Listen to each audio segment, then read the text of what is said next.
Soyez vivants, s'il vous plaît. Si je vais au cimetière, maintenant, je commence à prêcher. Je ne m'attends pas à ce qu'il y ait des réponses.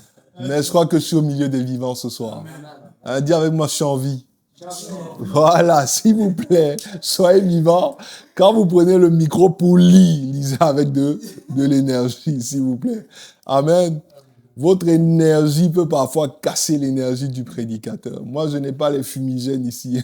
Je n'ai pas des choses pour m'aider. Ce n'est que vous que j'ai avec le Saint-Esprit. Gloire à Dieu.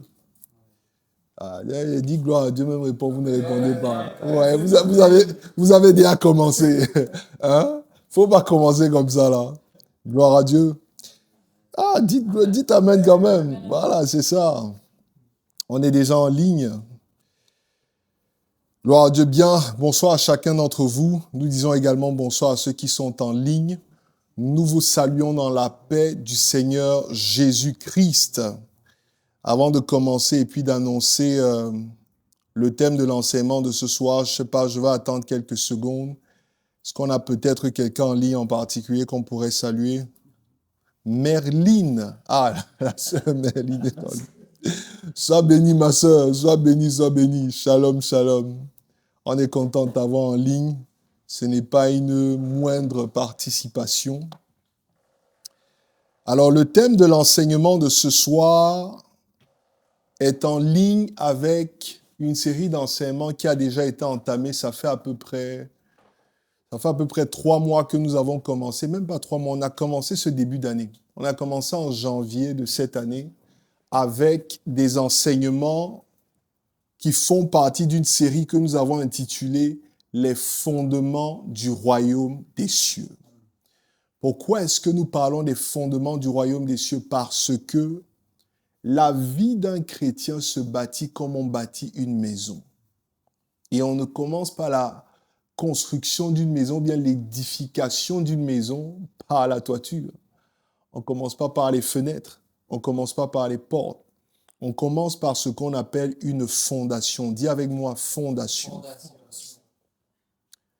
Et lorsqu'on commence par la fondation, il y a des éléments communs à l'intérieur. C'est ce que nous sommes en train de décrire en ce moment. Quelle est l'inspiration que nous avons eue? Elle est tirée de Hébreux chapitre 6, du verset 1 au verset 2.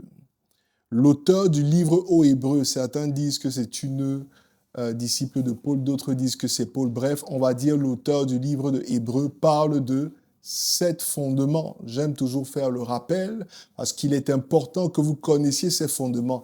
Grâce à la connaissance de ces fondements, dans 5 ans, on viendra te voir. Tu n'auras pas fléchi dans ta foi. Dans 10 ans, on viendra te voir. Tu ne seras pas déjà devenu un bouddhiste. Dans 15 ans, on viendra te voir. Tu ne seras pas déjà dans le taoïsme ou bien l'hindouisme. Est-ce que vous me suivez bien? C'est parce que les fondements de certains chrétiens ne sont pas fermes et solides qu'ils sont emportés, comme dit l'apôtre Paul, à tout vent de doctrine. Ce qui donne de la stabilité à l'édifice dans lequel nous nous trouvons, ce ne sont pas les beaux murs que vous voyez, ce ne sont pas les belles fenêtres, c'est la fondation. Dis avec moi, fondation. Plus haut on veut aller avec un édifice, les constructeurs et les gens dans le génie civil vous diront, plus profondément on doit aller avec la fondation. La fondation ne se voit pas. Quand vous appréciez cette maison, vous n'allez jamais dire que sa fondation est belle. Jamais. Vous allez toujours dire, la peinture est belle, je ne sais pas, les fenêtres sont jolies. On va toujours apprécier ce qui est apparent. Mais ce qui en fait la force, on va ignorer cela. Mais les spécialistes, vous avez notamment des gens comme la Régie du bâtiment au Québec, la RBQ, quand eux, ils vont venir pour apprécier cet immeuble et dire que l'immeuble est viable et habitable, ils ne vont pas simplement regarder ce qui est apparent. Ils vont demander à l'ingénieur de génie civil ou bien de génie construction quels sont ce qu'on appelle les calculs de dimensionnement de la structure. Ils vont regarder ces calculs et si les calculs sont conformes, ils vont mettre leur stamp et puis ils vont dire l'immeuble est viable, l'immeuble est habitable. Je suis venu te dire ici ce soir qu'il y a également une RBQ dans le royaume des cieux. Il y a également des contrôleurs dans le royaume des cieux. Quand ils viennent chez l'édifice qu'on appelle Jeffrey, ils regardent. Commencent à regarder comment est-ce que la fondation est. Les hommes naturels, lorsqu'ils le voient, vont apprécier son allure, vont apprécier son langage, vont apprécier son apparence, mais ne voient pas ses fondements, ne voient pas sa fondation. Il y a donc des événements dans la vie que Dieu permet afin que tu saches est-ce que tes fondements sont solides. L'un des plus grands tests grandeur nature que Dieu a permis dans ce monde afin que nous sachions quels sont nos fondements en tant que chrétiens, c'était la pandémie de la Covid. Pendant la Covid, on a vu des gens qui confessaient Christ commencer à... Il y en avait que moi j'appelais des évangélistes de la Covid. C'est-à-dire qu'ils étaient... Voilà. On ne dit pas que la Covid était une chimère, c'était une réalité. Mais tu crois plus en la Covid ou bien tu crois plus en Jésus-Christ? Amen. Donc certains événements de votre vie ont pour objectif de venir tester les fondements de votre vie. Il y a des maladies, ce n'est pas fait pour te détruire. C'est envoyé afin qu'on sache est-ce que tu crois vraiment en Dieu. On vient dire à Jésus-Christ que Lazare est mort. Il dit, mon ami Lazare n'est pas mort, il dort. Il dit, cette maladie, ce n'est pas pour la mort. Pourtant, le gars est mort. Alléluia. Et quand il arrive, il dit à Marthe et à Marie, ne vous ai-je pas dit que si vous croyez, vous verrez là la gloire de Dieu. Vous parlez d'une résurrection à venir. Je vous dis en vérité, je suis la résurrection. Jésus-Christ était la personnification de la... Ça veut dire que quand il vient dans ta vie, ce qui était mort doit revenir à la vie. Même dire Amen, ça vous dépasse. Parce que vous ne croyez même pas en cela. Moi, je crois que rien n'a le droit de mourir dans ma vie. Quand Jésus-Christ est ressuscité, c'est pour ne plus jamais mourir. Et il est ressuscité avec une qualité supérieure de vie. Gloire à Dieu.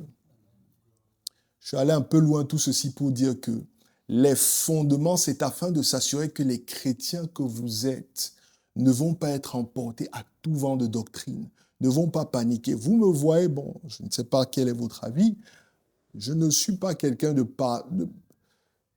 qui laisse facilement apparaître ses émotions. Pas parce qu'il n'y a pas des événements dans ma vie, mais parce que je crois en Jésus. Et ma foi en lui, je ne fais pas semblant, mais elle m'interdit de permettre aux événements de la vie de m'abattre. Gloire à Dieu. Est-ce qu'on est ensemble jusque-là? Donc, dans cette série d'enseignements, on a parlé donc de 7 fondements. Est-ce que quelqu'un peut me rappeler quels sont ces 7 fondements? À chaque fois, je vous demande, mais à chaque fois, vous avez du mal à les répéter. Le premier fondement, c'est celui qu'on appelle le fondement de tous les fondements. La pierre angulaire, the cornerstone. Jésus, c'est la parole de Dieu. Apocalypse chapitre 19 dit qu'il était écrit sur sa cuisse, la parole de Dieu. Donc, le premier fondement qui est le fondement de tous les fondements, c'est la parole de Dieu. Le deuxième fondement, c'était lequel? Les gens vous regardent, les gens sont en ligne, c'est enregistré, on va voir que vous n'êtes pas sérieux. Hein? C'était quoi? La doctrine des baptêmes vient après, mon frère. Mais ça fait partie des fondements. Hein, le deuxième, c'est ce qu'on appelle le renoncement aux œuvres mortes. Ou, toi tu étais là ce jour-là. Ben si tu étais là le jour où on a parlé du renoncement aux œuvres mortes. Le renoncement aux œuvres mortes, ou bien ce qu'on appelle également la repentance. Et chacun des fondements a des principes qui sont à l'intérieur. Dans la parole de Dieu, nous avions parlé des différentes dimensions de la parole de Dieu. Quelqu'un aussi, je demande comme ça par hasard. Quelles sont les dimensions de la parole? Quelqu'un peut me donner? Voilà. La parole a plusieurs dimensions. Il y a la dimension personnifiée qui est la personne de Christ. Il y a la dimension écrite qui est la Bible que vous avez. Il y a la dimension eau. La parole de Dieu est également comme de l'eau. C'est cette eau qui émanait du trône de Dieu en Apocalypse chapitre 22 verset 1. Quand elle vient faire quoi? Selon 1 Pierre chapitre 3 verset 21. Elle vient pour purifier ton âme. La parole de Dieu a également une dimension épée. Je ne suis pas en train de lire parce que les fondements sont en moi. Elle a une dimension épée. Hébreux chapitre 4, de 12 à 16. La Bible dit la parole de Dieu est aussi tranchante qu'une épée à double tranchant. Elle vient pour faire quoi? Séparer les pensées de l'âme de l'esprit. Elle vient séparer même la moelle. On a parlé également de la parole comme dimension pierre. La dimension pierre, c'est quoi? Jésus-Christ dit, sur cette pierre, je bâtirai mon église. La dimension pierre, c'est la révélation de Christ. Quelle est la révélation que tu as? Je vais m'arrêter là pour la parole. Renoncement aux œuvres mortes, il s'agissait de quoi? Nous avions dit que la repentance est une question de décision plus qu'une question de péché. Parce que Dieu s'est repenti dans la Bible 2 fois, mais n'a jamais péché. Nous avions parlé de 3 dimensions de prise de décision connectées aux 3 dimensions de l'être de l'homme. Vous vous souvenez de ça? L'homme est quoi? Corps, âme et esprit. Le corps te donne quel type de décision? Des décisions émotionnelles. L'âme te donne quel genre de décision? Des décisions rationnelles, selon la logique, selon la science. Et la 3e dimension de l'homme qui est l'esprit te donne quel genre de révélation? Je vous aime déjà donner la réponse. Les décisions révélationnelles. Ça, c'est la 3e dimension. C'est le plus haut niveau de prise de décision.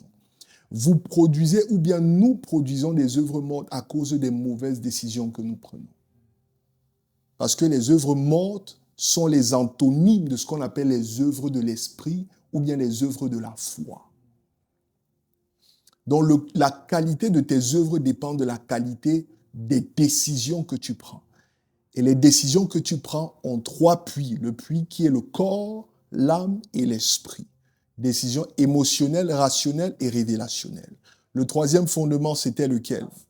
La foi en Dieu. Qu'est-ce que nous avons dit par rapport à la foi? Il y a combien de types de foi? Il y a 3 types de foi, n'est-ce pas? Le premier type de foi, c'est pas de foi, 0 foi. Deuxième type de foi, c'est peu de foi. Troisième type de foi, grande foi. Qu'est-ce que la foi? Est-ce que quelqu'un se souvient de ça?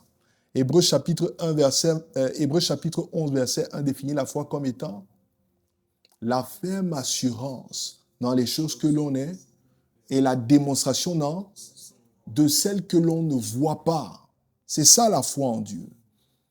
Nous avions dit que le juste vivra par la foi et que si les gens n'ont pas la foi, ils commencent à dépérir petit à petit.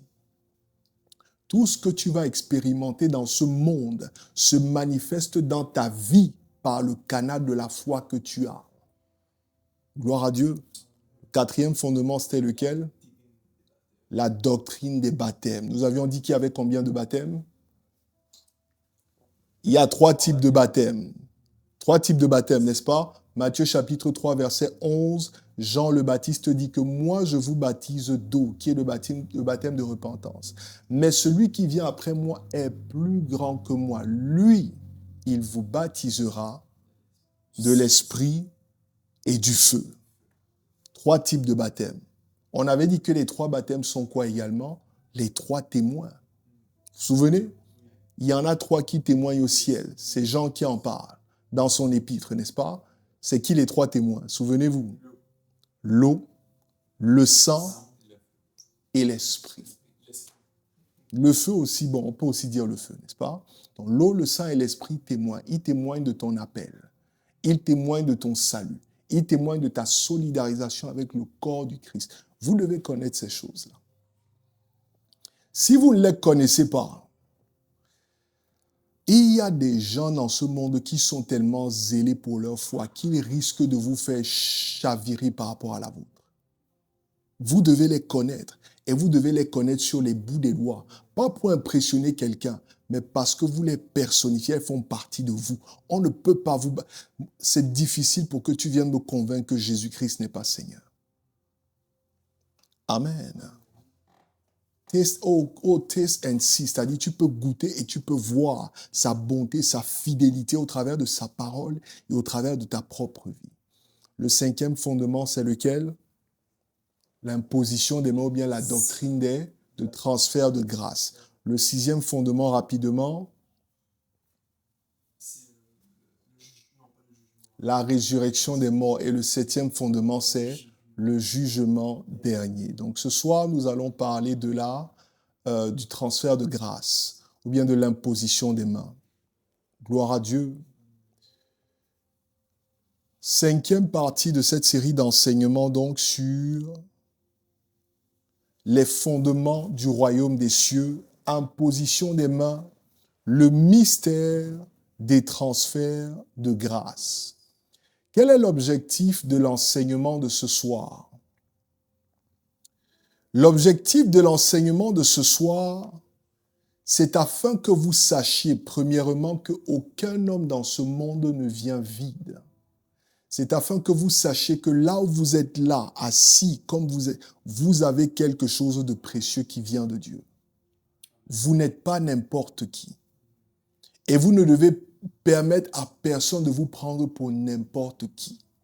Quand on parle de transfert de grâce, on parle de transfert de valeur, on parle de transfert de capacité, de talent. Il y a des choses que vous pouvez faire valoir dans ce monde qui vous viennent de Dieu. Le premier objectif, c'est afin que vous sachiez qui vous êtes en Christ, que votre identité ne souffre pas des attaques de l'ennemi. Est-ce qu'on est ensemble jusque-là? Alors, lorsqu'on parle de doctrine de transfert de grâce, j'aime toujours faire, quand on parle de la grâce, un petit rappel sur ce qu'on appelle la grâce. Qu'est-ce que la grâce? La grâce est un concept parfois très mal compris dans le corps du Christ comme en dehors du corps de Christ. La grâce est un atout spirituel pour un impact naturel. La grâce est une substance spirituelle. La grâce n'est pas matérielle. Mais quand elle descend sur la vie de quelqu'un dans le monde matériel, il commence à avoir un impact qu'il n'aurait pas s'il n'avait pas cette grâce. La grâce également, vous devez le savoir, est ce qu'on appelle en grec charis. C-H-A-R-I-S. Ce sont des esprits. La grâce est un esprit. Nous disons communément de quelqu'un lorsqu'il a ce qu'on appelle de la présence, ou bien d'autres appellent ça de l'aura, on dit de lui qu'il est charismatique, n'est-ce pas? Mais nous utilisons mal l'expression parce que charismatique, c'est pas simplement avoir de la présence. Quelqu'un de charismatique, c'est quelqu'un qui non seulement a de la présence, mais marche avec des présences, avec des esprits. C'est pour ça qu'il y a des gens, quand on dit qu'il est charismatique, quand il arrive, vous avez l'impression qu'il n'est pas seul. Parce qu'il y a des présences qui l'accompagnent. Charis, c'est sa grâce. La grâce est un esprit. Je vous ai parlé de ce qu'on appelle l'onction de l'adoption, bien de la nouvelle naissance, et ensuite de ce qu'on appelle l'onction de la fonction. Celle qui t'est donnée pour le ministère et la mission que Dieu t'a donnée dans ce monde. L'onction de la nouvelle naissance, c'est l'Esprit de Dieu qui vient résider en toi. Mais l'onction de la fonction, ce sont des anges qui sont assignés à ta vie et qui marchent avec toi pour t'aider à accomplir ta mission. Même dans le monde des hommes, si on te donne une responsabilité, il y a des personnes qu'on va t'assigner pour t'accompagner dans ta mission. C'est pour cela que Gilles, par exemple, s'il se balade, il va marcher seul. Mais s'il devient Premier ministre, on va lui donner des gardes du corps, on va lui donner un chauffeur, on va lui assigner des personnes qui vont l'accompagner. Dans le monde spirituel, on les appelle des anges. Ils commencent à t'accompagner tous les jours. Si ton ministère, par exemple, c'est un ministère de guérison, Dieu va te donner des anges qu'on appelle des Rapha. Quand tu imposes la main, c'est pas toi qui guéris. Ce sont les anges qui sont avec toi qui rendent le ministère. Et la personne est guérie. Est-ce que vous suivez bien ce que je dis? Donc, le Saint-Esprit te rend ministère à l'intérieur de toi. Lui, c'est pour ton édification personnelle. Mais les anges t'accompagnent par rapport à la mission qui t'a été confiée. Vous me suivez bien jusque-là? La grâce a 3 dimensions. La première dimension de la grâce est décrite dans Matthieu chapitre 5 de 43 à 48. Un enseignant aime voir les gens prendre des notes. Vous devez prendre des notes. Même toi qui es en ligne, il faut prendre des notes. Gloire à Dieu. Les choses que je vous enseigne sont des choses qui m'ont pris des années pour apprendre. Et le but de l'objectif, autant pour moi, bien le but de l'enseignement de ce soir, c'est afin que lorsque vous venez en contact avec une personne elle prend du temps pour essayer de vous expliquer des choses, que vous ne les preniez pas à la légère. Est-ce que vous comprenez bien ce que je dis? Jésus-Christ était un simple homme, c'était comment on appelle, un charpentier, n'est-ce pas? Peut-être qu'il avait de la sciure sur le corps, peut-être ses habits n'étaient pas très propres. C'est pour cela qu'ils l'ont méprisé. Donc, ne regardez pas l'apparence du frère Gilles et puis vous vous dites c'est seulement parce qu'il est ici au salon, on est peut-être 4 ou 5 que ce qu'il dit n'a pas de valeur. Faites attention. Je ne dis pas ça seulement par rapport à moi, je dis par rapport à vous également. Dieu a une tendance à cacher les choses les plus précieuses là où vous ne vous y attendez pas. Quand la Bible dit que sa gloire, c'est de cacher les choses, vous croyez qu'il va mettre ça dans le sol? Non, il va mettre ça là où vous ne vous attendez pas à voir ça. Ce que je vous enseigne est précieux. Je parle comme ça parce que je connais mon Dieu et je sais comment est-ce qu'il me parle. Donc, je veux vous exhorter à prendre des notes. Amen. 3 dimensions de la grâce. Matthieu 5, de 43 à 48, le Seigneur Jésus-Christ parle. Il nous dit et nous exhorte à être parfaits comme son Père. Il dit, car mon Père envoie sa pluie sur le toit du méchant comme du juste. Il envoie son soleil au bon comme au méchant. On appelle ça la grâce universelle. Elle est disponible pour tous les hommes. Que tu sois chrétien ou que tu sois païen. Le Père est le dispensateur de cette grâce, la grâce universelle, pour tous les hommes. Chrétien ou païen, quand tu te lèves, tu reçois le souffle de vie. Quand tu sors, la pluie qui tombe te touche également. Ça, c'est le minimum, c'est la base. C'est donc celle-là que nous avions parfois confondue et nous avions dit que la grâce est gratuite, c'est une faveur imméritée. Ça, c'est immérité, parce que le Père la dispense gratuitement. La deuxième dimension de la grâce, c'est ce qu'on appelle la grâce salvatrice. La grâce salvatrice est dispensée par le Fils. La grâce universelle est dispensée par le Père. La grâce salvatrice est dispensée par le Fils. C'est celle qu'il a mise à notre disposition selon Jean chapitre 3, verset 16. Car Dieu a tant aimé le monde qu'il a donné son Fils bien-aimé. Quiconque croira en lui sera sauvé. Romains chapitre 10, de 9 à 10 dit, celui qui croit dans son cœur accède à la justice, celui qui déclare de sa bouche accède au salut, celui qui croit que Jésus-Christ est mort et ressuscité. La grâce salvatrice. Elle est dispensée par le Fils et n'est disponible que pour ceux qui reçoivent le Fils comme Seigneur et Sauveur. C'est celle qui nous introduit dans le royaume. Celle-là est gratuite pour nous, mais elle a coûté un prix cher au Fils. Elle a coûté sa vie. Elle lui a coûté sa vie. Est-ce que vous comprenez bien jusque-là? Donc vous voyez, ça fait qu'il y a 2 grâces. La première dimension est gratuite, la deuxième dimension est gratuite pour nous, mais elle a coûté cher au Père. La troisième dimension de la grâce, c'est ce qu'on appelle la grâce opérationnelle. 1 Corinthiens chapitre 12. L'apôtre Paul commence donc à décrire ce qu'on appelle les opérations du Saint-Esprit. Celle-là n'est pas gratuite.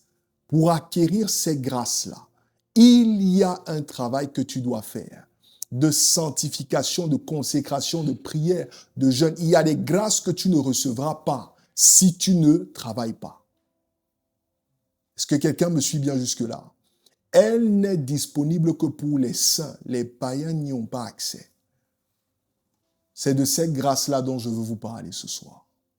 Dis avec moi, transfert de grâce. Dis avec moi, la grâce de Dieu.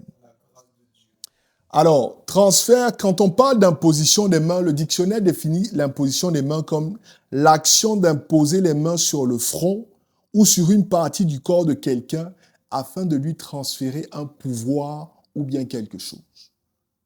Il n'y a pas que les chrétiens qui imposent les mains, même les païens le font. Si par exemple, je ne dis pas que la reine d'Angleterre ou bien le roi d'Angleterre sont païens, mais vous savez par exemple qu'en Angleterre, si on veut vous anoblir, si on veut que vous deveniez ce qu'on appelle un lord, un seigneur, qu'est-ce qu'ils font? Ils prennent l'épée et puis ils posent sur les... C'est un type d'imposition de main parce qu'on vous transfère de la noblesse. L'épitome de la noblesse dans un royaume vient du roi. Quand il dépose sur tes épaules, il te transfère une grâce.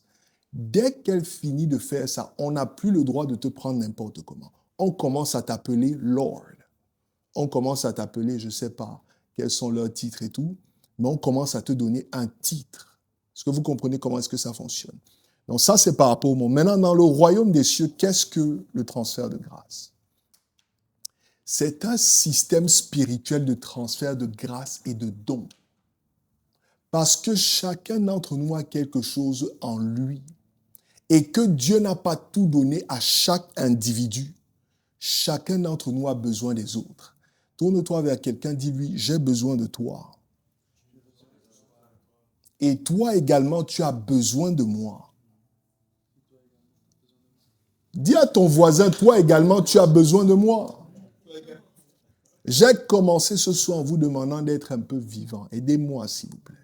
Dis à ton voisin, tu as besoin de moi. J'ai besoin de toi. Dieu a fait ça intentionnellement afin qu'aucun d'entre nous ne s'enorgueillisse. Que tu ne crois pas que tu es tout par toi-même. Le seul, et nous allons le lire dans quelques minutes, qui a reçu la grâce de Dieu sans mesure, c'est-à-dire qu'il avait la plénitude du Saint-Esprit, c'est Jésus-Christ. Nous tous, nous recevons des portions. Nous recevons des mesures.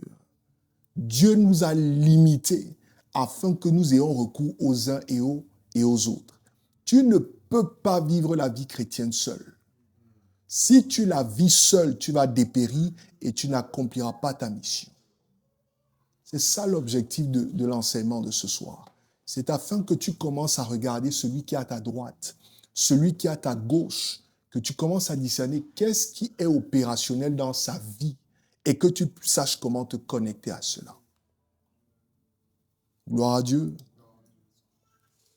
Quelques principes que je voudrais vous donner ce soir qui sont liés à cet enseignement. La source de toutes les grâces, c'est le Père. Je vais lire le premier passage en Apocalypse chapitre 22, verset 1. L'apôtre Jean dit, « Et il me montra un fleuve d'eau de la vie, limpide comme du cristal, qui sortait du trône de Dieu. » Jacques chapitre 1, de 16 à 17 déclare, « Ne vous y trompez pas, mes frères bien-aimés, toute grâce excellente et tout don parfait descendent d'en haut, du Père des Lumières, chez lequel il n'y a ni changement, ni ombre de variation. » Premier principe, toutes les grâces viennent de Dieu le Père. Toutes les grâces. Donc lorsqu'un homme vous transfère quelque grâce que ce soit, ce n'est pas lui l'originateur ou bien l'initiateur de cette grâce. Il n'est qu'un canal.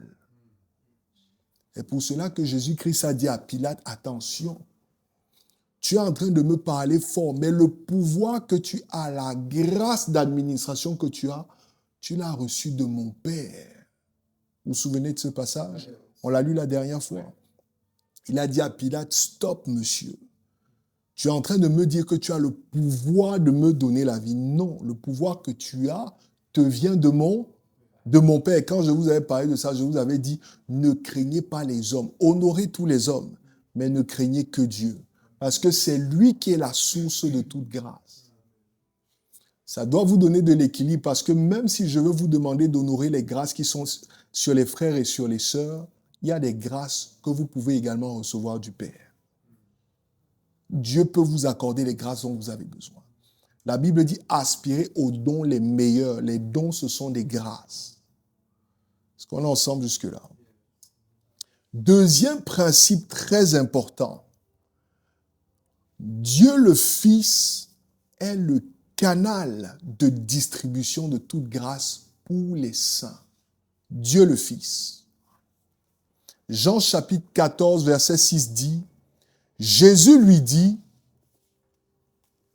je suis le chemin, la vérité et la vie.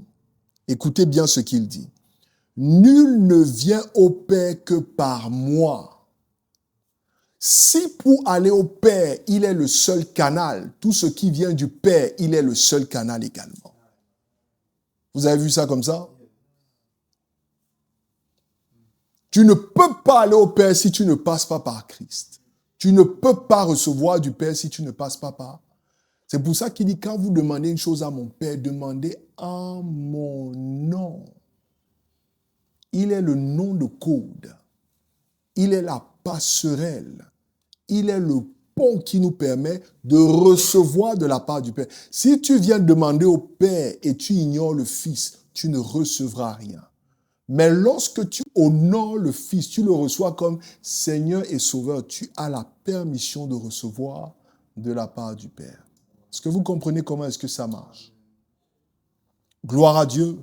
Je crois que j'ai donné Jean chapitre 3, de 33 à 34. Vas-y frère. Allons-y avec vie. Allons-y avec vigueur, s'il vous plaît. Jean chapitre 3, de 33 à 34. Allons-y. Amen. Celui qui a reçu son témoignage a certifié que Dieu est vrai. Car celui que Dieu envoie, il dit les paroles de Dieu. Parce que Dieu ne lui donne pas par l'esprit avec mesure. Dieu ne lui donne pas l'esprit en mesure. C'est-à-dire que Dieu lui a donné l'esprit sans mesure. Sans mesure, ça veut dire qu'il lui a donné la plénitude.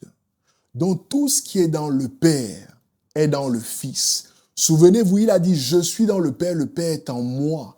Quand vous m'avez vu, vous avez vu le Père. C'est ça qu'il a dit. Hein? Je crois que c'est à Thomas qu'il a dit. Depuis tout ce temps, tu veux voir le Père encore où? Quand tu me vois, tu as vu le Père. Donc, quand tu veux recevoir une chose du Père, le Fils peut te l'accorder. Je suis en train de vous enseigner de manière progressive et méthodique. Vous devez comprendre, toute grâce vient du Père. Mais le Fils est le canal. Tout ce que le Père peut mettre à votre disposition, le Fils peut vous le donner également. Ça, c'est le deuxième principe. Troisième principe, quelqu'un a préparé 2 Corinthiens 4, 7, je crois. 2 Corinthiens 4, 7. Nous portons ce trésor dans des vases de terre, afin que cette grande puissance soit attribuée à Dieu et non pas à nous. Et non pas à nous. Il dit, nous portons ce trésor. Le trésor dont il parle, c'est de ça dont je ne fais que vous parler. La grâce de Dieu qui est en chacun de vous. Chacun de vous a un trésor qui vient de Dieu. Quand Dieu a voulu confondre les sages de ce monde, la Bible dit que il se sert de la folie pour confondre les sages de ce monde. C'est qui les sages de ce monde? C'est le diable et ceux qui l'ont suivi. Dieu est venu sur la terre, il a pris de la terre, la poussière qui n'a pas de valeur. Il a mélangé avec de l'eau, il a formé le corps. Il a soufflé son esprit, il a mis à l'intérieur. Il a mis un trésor. Ça les a confondus parce que Dieu a mis sa gloire dans ce qui n'avait pas de valeur, afin qu'ils sachent que la gloire de Dieu, tout ce qu'elle touche, devient glorieux. Dis avec moi, j'ai un trésor en moi. Quand on veut te mépriser, quand on veut t'écraser dans une relation, à ton lieu de service, peu importe où tu es, souviens-toi que tu as un trésor qui te vient de Dieu. Et que personne n'a le droit de t'écraser. Dis encore avec moi, j'ai un trésor en moi qui me vient de Dieu. Alors, qui sont ces vases de terre? Premièrement, les vases de terre, ce sont les hommes. Premier type de vase de terre, ce sont les hommes. Qu'ils soient païens comme chrétiens. Même les païens que vous voyez, je vais vous enseigner, vous allez comprendre que si vous négligez même ceux qui ne viennent pas à l'église avec vous, vous allez passer à côté de beaucoup de choses. Parce que tout ce que Dieu a prévu pour vous dans ce monde ne va pas seulement venir de l'église, ne va pas seulement venir des chrétiens. Si c'est ça, il y en a beaucoup qui ne vont pas travailler. Si c'est ça, il y en a beaucoup qui ne vont pas avoir même de quoi manger. Alléluia, amen. Donc tous les hommes, chrétiens comme païens, ont ce trésor en eux. Parce que tous les hommes ont été créés à l'image de Dieu. Deuxième type de vase de terre, c'est ce qu'on appelle les territoires, les terres. Le Canada est un vase de terre. Le Québec est un vase de terre. Les familles sont des vases de terre. Et dans ces vases de terre, dans chaque territoire, il y a des trésors que Dieu a cachés. Si tu n'appliques pas les clés que je vais vous donner tout à l'heure, tu ne recevras pas de ces trésors. Et toutes les terres n'ont pas les mêmes types de trésors. Deuxième type de vase de terre, les territoires. Et le troisième type de vase de terre, je me suis un peu avancé dessus, ce sont les institutions, les familles, les compagnies, les églises locales, les gouvernements. Ce sont des vases de terre également. Tu arrives à un endroit, tu ne comprends pas pourquoi est-ce que Dieu t'a emmené là-bas. Et tu passes à côté d'un trésor qui est dans ce vase de terre. Dis avec moi, ce soir, ça va s'arrêter. Donc, quand tu arrives en contact avec un vase de terre, que ce soit un homme, que ce soit un territoire ou que ce soit une institution, qu'est-ce que tu dois faire? Tu dois te renseigner ou bien tu dois discerner quelle est la grâce qui opère là-bas. J'espère que vous savez que les mêmes grâces n'opèrent pas partout. Il y a des endroits dans ce monde, quand tu vas, que tu le veuilles ou pas, tu vas devenir quelqu'un de discipliné. Il y a des endroits que tu le veuilles ou pas, quand tu vas là-bas, il y a un esprit d'impudicité qui va se saisir de toi. Les hommes n'ont pas les mêmes comportements dans tous les endroits sur la terre. Pourquoi? Parce que le même type de trésor n'est pas pareil sur tous les endroits de la terre.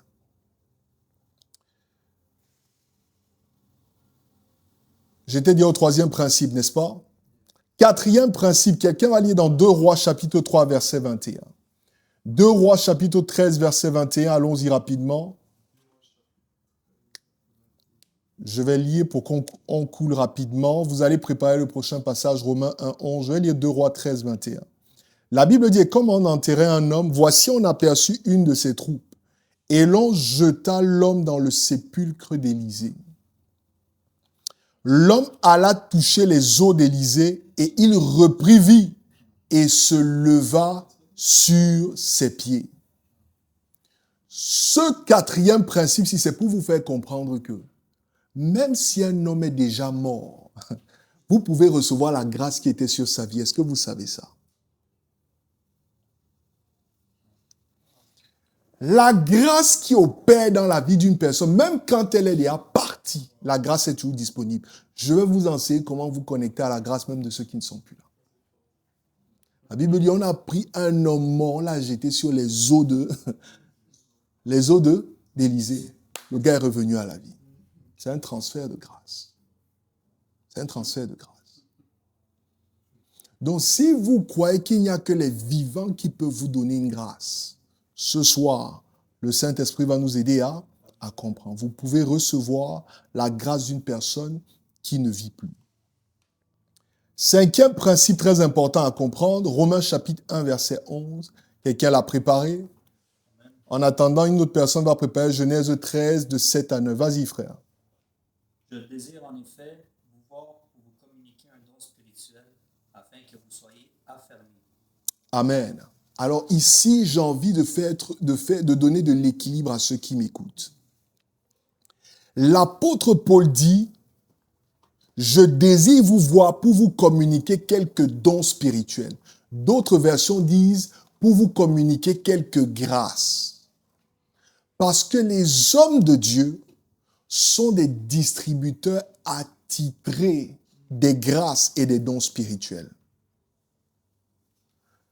Il y a parfois ce qu'on appelle des concessionnaires, n'est-ce pas? Mais les concessionnaires ont dans certains endroits ce qu'on appelle des représentants. Si je me trompe ou bien je me trompe? C'est le cas, n'est-ce pas? Ils ont des distributeurs attribués qu'ils ont positionnés afin que même si eux ne sont pas représentés physiquement, le distributeur est là et a la licence et le droit de distribuer leurs produits. Si tu n'as pas leur licence, tu n'as pas le droit de distribuer. Les hommes de Dieu ont reçu la licence de la part de Christ de distribuer des grâces. Je veux nous donner de l'équilibre parce que je crois que si nous ne faisons pas attention et nous nous disons que non, on n'a pas besoin des hommes de Dieu, c'est dangereux parce que les hommes de Dieu sont également des canaux de distribution des grâces qui viennent du Père. J'ai commencé en disant que le Père est la source de toute grâce et le Fils est le canal. Mais vous ne voyez pas le Père et vous ne voyez pas le Fils. Ce que vous voyez, ce sont des hommes de Dieu. Et les hommes de Dieu ont été positionnés par Dieu afin d'être des canaux de distribution. C'est pour cela qu'ils peuvent vous impartir une grâce parfois que eux-mêmes n'ont pas. Parce qu'ils peuvent vous connecter au trône de grâce. Comprenez ça? Les hommes de Dieu sont des distributeurs attitrés. Ils ont la licence de distribuer les grâces dans le royaume des cieux. Dernier principe, je crois que c'est le dernier principe que j'ai. Genèse 13, de 7 à 9. Genèse 13, de 7 à 9. Nous parlons des grâces qui sont dans nos vies. Nous parlons des transferts de grâces. Vas-y, mon frère. Amen. Il y eut une dispute entre les bergers des troupeaux d'Abraham et les bergers des troupeaux de Lot. Les Cananéens et les Phéréziens habitaient alors dans le pays. Abraham dit à Lot, qu'il n'y ait donc pas de dispute entre toi et moi, ni entre les bergers, car nous sommes frères. Tout le pays n'est-il pas devant toi? Sépare-toi de moi. Si tu vas à gauche, j'irai à droite, et si tu vas à droite, j'irai à gauche. Merci beaucoup. Gloire à Dieu. Abraham sort de Ur et Chaldée. Ur et Chaldée, c'est l'un des anciens noms de Babylone. Et il commence à se diriger vers la terre promise, vers Canaan. Et il prend avec lui son neveu qu'on appelle Lot. Et quand Lot marche avec Abraham, parce que Abraham a reçu la grâce de Dieu de prospérer, suivez-moi s'il vous plaît, la grâce de prospérer était opérationnelle dans la vie d'Abraham. Mais à cause du fait que Lot l'ait accompagné, la grâce de Dieu a aussi commencé à opérer dans la vie de Lot. Lot, je crois même qu'il ne savait pas que c'est à cause du fait qu'il était avec Abraham qu'il était béni. Et il y a des gens comme ça qui vont être dans vos vies, qui ne réaliseront pas qu'il y a des avantages dont elles bénéficient à cause de vous et qui vont vous négliger. Dès qu'il a commencé à se quereller avec son oncle, il est parti. Sa vie est partie de, comme dit l'apôtre Selman, from grace to grace. C'est-à-dire qu'il est parti de héros à zéro. Il s'est retrouvé à Sodome et Gomorrhe. Il a tout perdu, tout abandonné. Est-ce que vous suivez bien ça? Le jour où il fallait choisir, Abraham lui dit, si tu vas à droite, moi j'irai à gauche. Si tu vas à gauche, j'irai à droite. Il a vu de belles plaines. Il a choisi avec ses yeux naturels. Et il est allé, il s'est retrouvé à Sodome et Gomorrhe. Amen. Pourquoi est-ce que je vous partage ça? Parce que vous devez savoir que même vous, il y a des grâces dont vous bénéficiez à cause des gens qui sont à côté de vous. Vous devez le savoir. Et vous devez arrêter de négliger les gens qui sont à côté de vous. La Bible parle d'une femme qui s'appelait Vashti. Vashti ne savait pas que tous les honneurs et tous les avantages qu'elle avait, c'est parce qu'elle était la femme du roi Assuérus. Elle a commencé à le prendre comme son petit copain. Elle a oublié qu'elle était l'épouse d'un roi qui régnait sur plus de 120 régions. Un grand roi. Il lui dit de venir. Tout le monde est assis. Elle le ridiculise. Elle ne vient pas. Du jour au lendemain, elle a perdu sa place. Et beaucoup d'entre vous, beaucoup d'entre nous, il faut que je me mette également dedans, nous passons parfois à côté de certaines choses parce que nous manquons de reconnaître la grâce qui est dans la vie des autres. Moi, je ne vous prends pas à la légère. Je reconnais, c'est l'une des premières choses dont j'ai parlé à certains d'entre vous quand je suis venu, que quand je vous vois, je vous observe, j'étudie qu'est-ce que vous avez que je n'ai pas. Et quand vous me communiquez ça, je ne néglige pas ça. Mais vous prenez Gilles comme si c'est simplement Gilles. Vous prenez votre frère Jesse comme si c'est simplement Jesse. Vous vous trompez. Si Jesse s'en va, si Gilles s'en va, il y a des choses qu'il vous communiquait que vous ne recevrez plus. Il y a des gens, quand ils s'en vont, c'est là qu'on se rend compte de l'importance et du poids qu'ils avaient dans nos vies. Je suis venu te dire ce soir de ne pas attendre que quelqu'un s'en aille. Toi qui as ton père encore, qui a ta mère encore qui sont vivants. Moi, j'ai perdu mon père et ma mère, ça fait des années de cela. Même si tes parents ne sont pas parfaits, pendant qu'ils sont encore là, est-ce que vous savez que vous ne devez pas les négliger?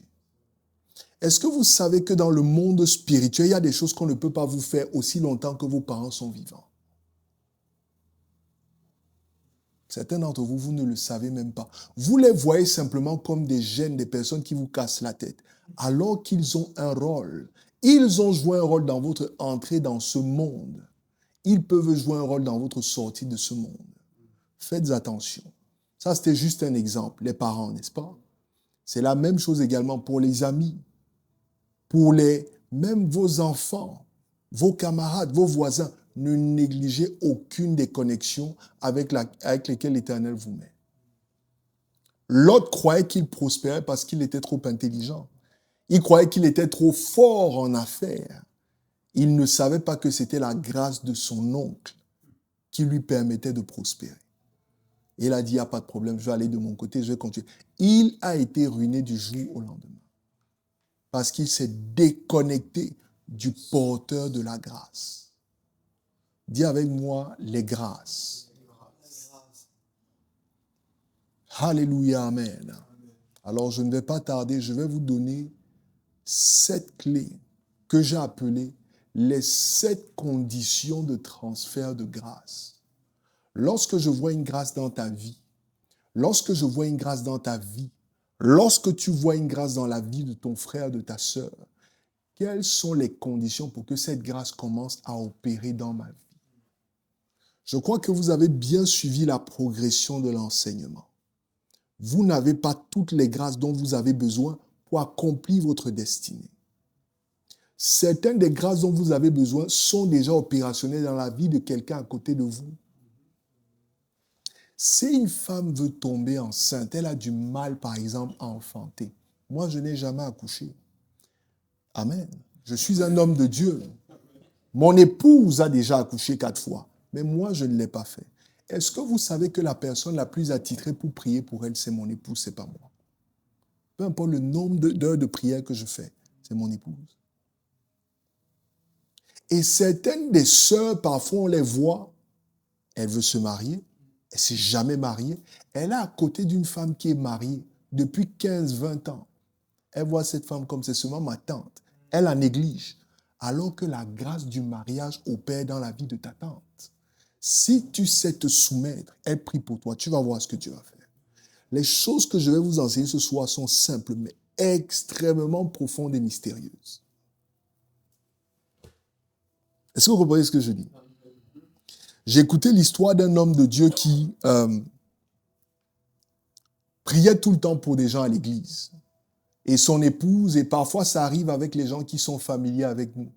Son épouse ne tenait pas trop compte de la grâce qui est sur sa vie, voilà quoi et tout. Alors qu'il y a des choses à la maison qui ne marchaient pas pour eux. Et un jour, je crois que le Saint-Esprit a touché le cœur de cette femme. Et elle observe, elle voit que son mari prie toujours pour des gens et Dieu visite ces gens. Le culte est fini, elle est rentrée comme si elle était fâchée. Le mari se demande, est-ce qu'il y a un problème et tout? Est-ce que j'ai fait une gaffe? Et quand il arrive à la maison, elle est très sérieuse, elle ne rigole pas. Il vient trouver qu'elle a bien rangé la maison, elle a posé la table, elle lui dit mange. Et il lui demande je vais utiliser n'importe quelle expression, chérie, est-ce qu'il y a un problème? Tu es partie de l'église sans me dire au revoir, tu es très sérieuse, Et elle vient, elle lui dit, ce soir, tu n'es pas mon mari, tu es un homme de Dieu. Quand elle a fini de lui servir le repas, elle s'est mise à genoux. Elle a enlevé ce qu'elle avait sur la tête. Elle a dit, prie pour moi également. Pendant que je vous dis ça, je sens l'huile tomber sur ma tête.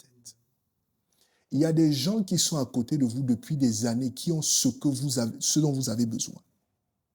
Mais vous les prenez à la légère.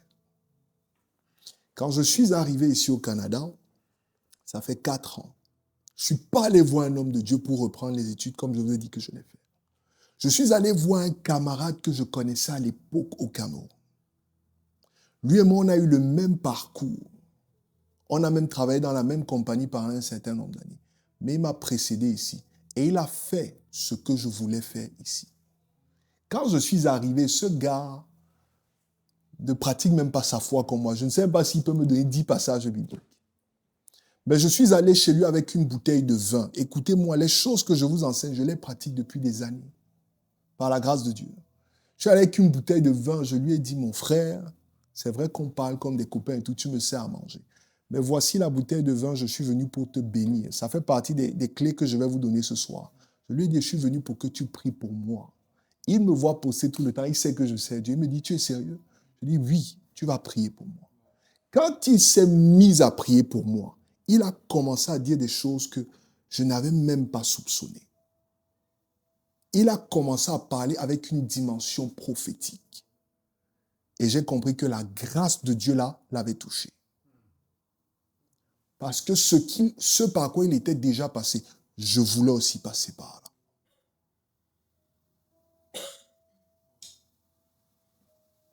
Est-ce que vous comprenez ce que je dis? L'Ecclésiaste dit en Ecclésiaste chapitre 3 verset 1, il dit il y a un temps pour chaque chose. Et il dit également quelque part qu'il n'y a rien de nouveau sous le soleil.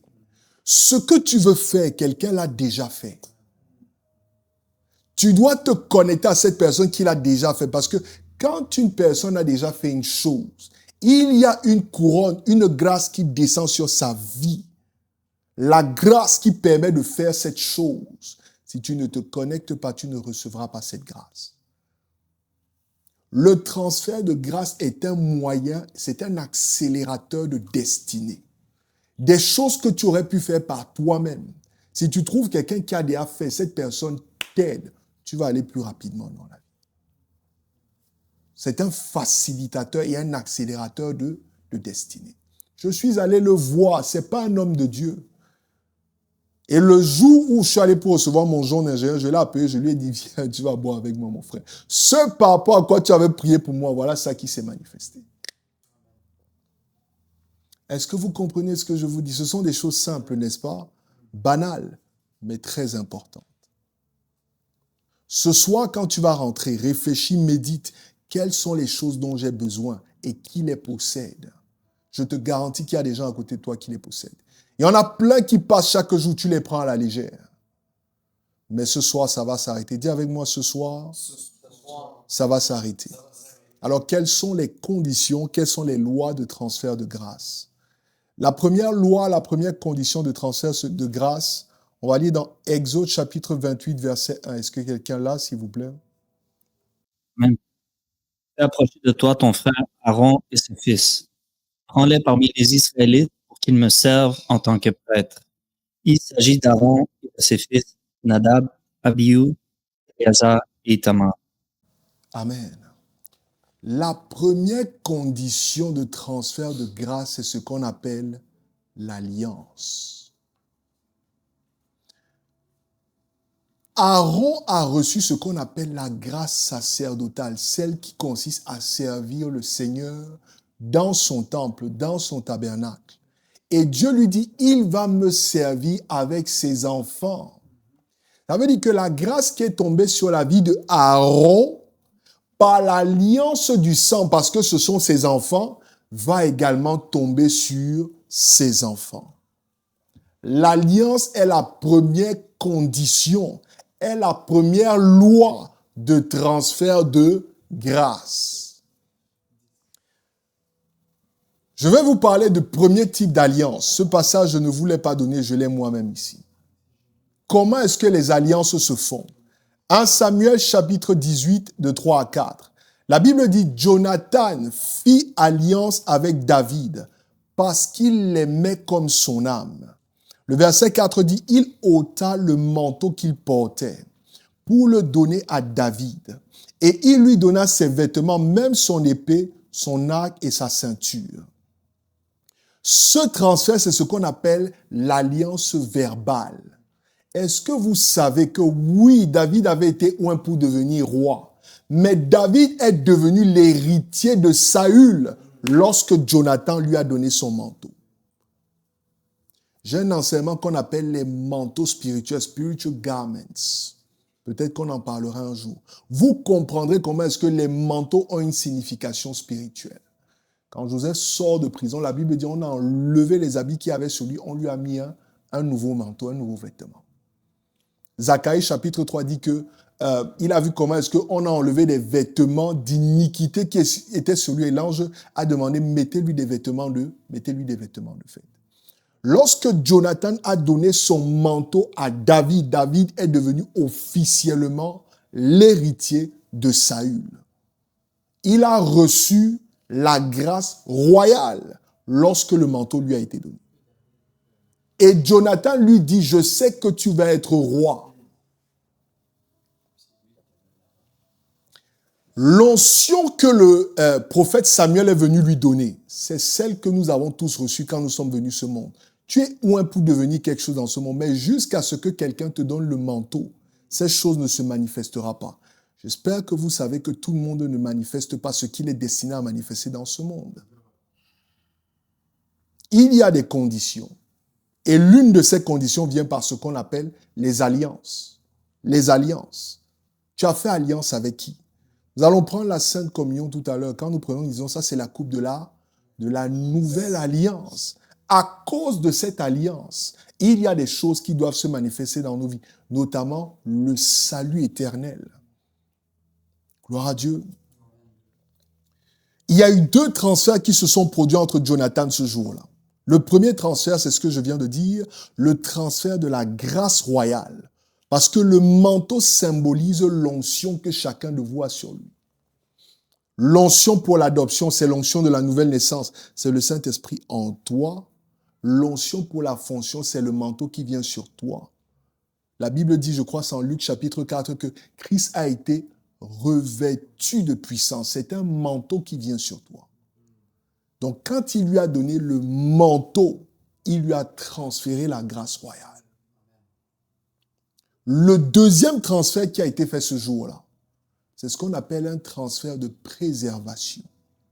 Car la Bible dit en 2 Samuel chapitre 3 qu'un jour, le roi David a dit ceci: n'y a-t-il plus personne de la maison de Saül pour que j'use envers lui de la bonté de Dieu? Il était en train de vouloir honorer l'alliance qu'il avait faite avec Jonathan. Et c'est ainsi qu'il y avait un homme perclus des pieds qui était dans une localité qu'on appelle Lodebar. Lodebar signifie place de désolation, désert. Rien de bon ne se produit là-bas. Il était perclus des pieds. Lui-même s'appelait, il disait qu'il n'est qu'un chien. Mais David a demandé à ce qu'on le fasse venir. Pourquoi? À cause de l'alliance. Donc, quelqu'un qui est dans une situation délabrée, complètement désolée, peut en sortir à cause du type d'alliance dont il bénéficie. Transfert de grâce. Il est parti de Lodebar. La Bible dit que David l'a invité à sa table. Il a mangé à la table du roi jusqu'à la fin de ses jours. J'espère que vous savez que c'est une préconfiguration de ce que Christ a fait pour nous. De même que David a fait venir comment on l'appelle, Méphibosheth de Lodebar, le fils de David, le Seigneur Jésus, qui nous a également fait venir sur la table du roi. Nous sommes ce Méphibosheth qui a été perclus des pieds. Il a été perclus des pieds à cause des fautes de son grand-père.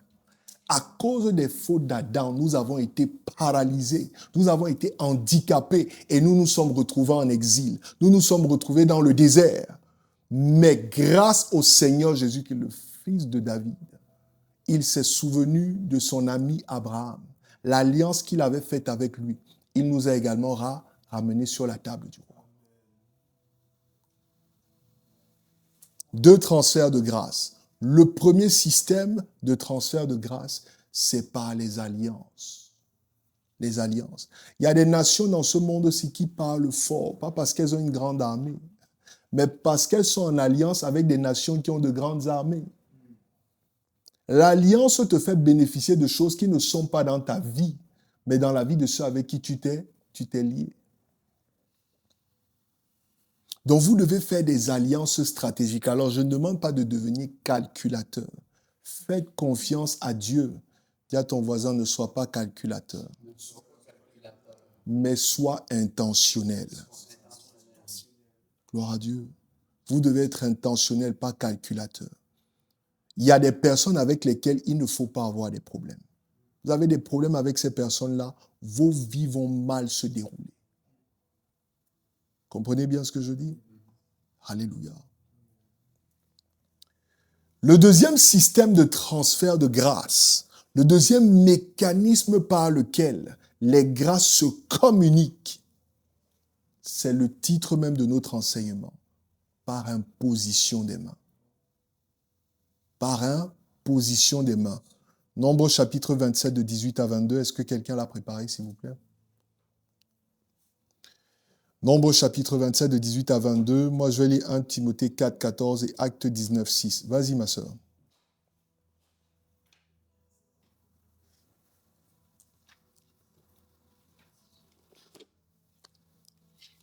L'Éternel dit à Moïse, prends Josué, fils de Nun, homme en qui réside l'Esprit, et tu poseras ta main sur lui. Et tu poseras ta main sur lui. Tu le placeras devant le sacrificateur Éléazar et devant toute l'Assemblée. Tu lui donneras des ordres sous leurs yeux. Amen. Merci beaucoup, sœur. Alors, nous voyons ici comment est-ce que Moïse est sur le point de partir. Et quand il est sur le point de partir, Dieu lui dit, tu vas pas partir comme ça avec toutes les grâces que j'ai mises en toi. Tu vas pas aller dans la tombe et puis tu vas pas transférer les grâces que j'ai déposées, j'ai investies en toi pendant 120 ans. Quand un homme passe 120 ans, dans ces 120 ans, il marche avec Dieu pendant 40 ans, il est chargé. Il a des manteaux et des grâces qui sont opérationnels dans sa vie. Dieu lui dit, tu ne partiras pas comme ça. Il dit, prends Josué, celui qui t'a servi pendant toutes ces années. Ça fait même déjà partie des clés, je vous ai un peu annoncé le service. Il impose-lui la main. Si vous continuez de lire le passage, vous allez voir que Dieu lui dit, je vais lui transférer de la noblesse qui est dans ta vie. Dieu va la communiquer à Josué. Dieu est l'originateur, c'est lui qui a commencé avec cette grâce. Mais pour la donner à Josué, il passe par Moïse. Il dit à Moïse, impose la main à Josué. Et la grâce que j'ai mise sur toi, je vais la communiquer à Josué. Josué devient le leader du peuple d'Israël parce que Moïse a imposé les mains sur lui. On ne s'auto-proclame pas leader. On ne s'auto-proclame pas chef. Il faut que des hommes t'adoubent et des hommes t'intronisent. On appelle ça la loi de la dédicace. Il faut qu'on te présente. Sinon, ton autorité ne sera pas reconnue. Il y a des cérémonies que vous voyez que le monde a envie de commencer à banaliser, comme le mariage par exemple. On ne s'auto-proclame pas mari et femme. Il faut qu'une autorité vous introduise dans cela. Sinon, le monde spirituel ne vous reconnaîtra pas. 1 Timothée chapitre 4, verset 14, l'apôtre Paul dit à son serviteur Timothée, lui dit, ne néglige pas le don, dis avec moi la grâce. Ne néglige pas le don qui est en toi, qui t'a été donné par prophétie avec l'imposition des mains de l'assemblée des anciens. Donc Timothée a reçu une grâce par prophétie et par imposition des mains de la part des anciens. Et Paul lui dit de ne pas la négliger. Arrête de négliger la grâce qui est sur toi. Nous sommes dans une ère où je sais qu'il y a beaucoup de désordre. Il y a des hommes de Dieu qui imposent les mains et qui font plus de mal aux saints qu'autre chose. Mais ça ne veut pas dire qu'il n'y a que des mauvais hommes de Dieu. Il y a des hommes de Dieu, si tu imposes la main, ta vie va changer. Je vous dis la vérité. Il y a des hommes de Dieu, s'ils passent dans ta vie, à partir de ce moment, ta vie ne sera plus la même. Parce qu'il va déposer quelque chose sur toi et en toi qui va te distinguer dans ce monde-ci de manière définitive. Vous devez le savoir. Et beaucoup d'entre nous, nous passons à côté de la visitation que l'Éternel nous accorde par moment parce que nous relativisons et nous négligeons tout le monde. L'ennemi pousse certains hommes de Dieu à faire le désordre afin de fermer le cœur des chrétiens pour qu'ils ne croient plus dans les hommes de Dieu. Mais je crois qu'au travers de ce mouvement, Dieu veut susciter une nouvelle race d'hommes de Dieu, d'intégrité, de valeur, qui vont communiquer la grâce de l'Éternel. Acte chapitre 19, verset 6, la Bible dit, « Lorsque Paul leur eut imposé les mains, Paul arrive et il trouve des chrétiens. Il leur demande, est-ce que vous connaissez le Saint-Esprit ?» Les gars lui disent qu'on n'a jamais entendu parler du Saint-Esprit. Vous connaissez cette histoire-là? Des chrétiens qui n'ont jamais... Vous savez qu'il y a des chrétiens qui ne connaissent pas le Saint-Esprit? N'ont jamais entendu. Et il leur dit, mais de quel baptême est-ce que vous avez été baptisés? Il leur dit, nous avons été baptisés du baptême de Jean, le baptême d'eau. Et l'apôtre Paul leur dit que, écoutez, vous devez savoir qu'il y a également le Saint-Esprit. Pour qu'ils reçoivent le Saint-Esprit, Paul a prié par imposition des mains. Et quand il leur a imposé les mains, la Bible dit, ils se sont mis à parler en langue et ils se sont mis à prophétiser. La grâce de la prophétie, la grâce pour parler en langue peut se recevoir par imposition des mains. Gloire à Dieu. Est-ce que quelqu'un me suit bien jusque-là?